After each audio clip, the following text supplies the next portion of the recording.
Ciao! So, mayroon tayong question dito. So, sagutin natin yan habang nakain ng kalabasa, black rice, and fried chicken o brunch.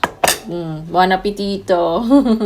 So, yung question niya, may I know po if PC provided or own po? So, maganda yung question niya kasi makaka-relate lahat. So, if independent contractor ka, so solo mo, wala magpo-provide sa iyo ng equipment, ng tools, walang ganyan.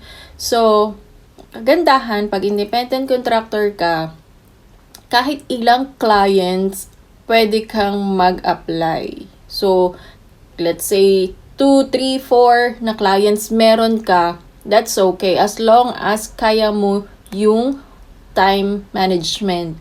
So, lalo na kung yung time zone ay iba-iba. So, yun lang yon. Pero at least, yung salary, solo mo. And then, flexible. Meron ka pa mga ilang clients, makakapag-apply ka ng kahit ilan.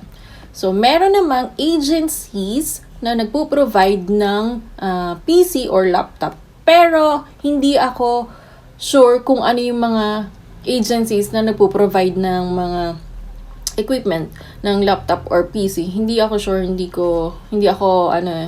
never pa ako kasi naging under ng agency. So, ako, freelance since 2011, independent contractor. So, I am.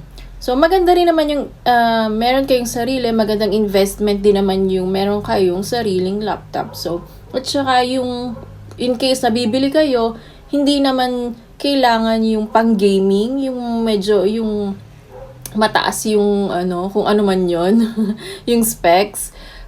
Ano lang siya, hindi kayo, especially if mag-work kayo as administrative assistant, hindi kayo magda-download ng masyadong maraming files, yung mabibigat na files. Kasi, let's say, if you're going to use spreadsheet, so, automatic naman yung spreadsheet, hindi nyo kailangan i-download. So, pwede nyo i-download in case na kailangan talaga. Pero, yung spreadsheet kasi nag-automatic na yun mag-save. So, tsaka anytime, pwede nyo siyang i-access. So, ayun.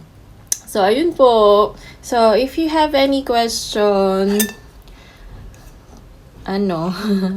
just let me know. Sasagot naman po ako. And then, dun sa mga nagpapacheck ng kanilang CV, please, PDF format po kasi hindi ko makita yung screenshot, masyadong maliit. So, ayun po. Buon appetito. Grazie.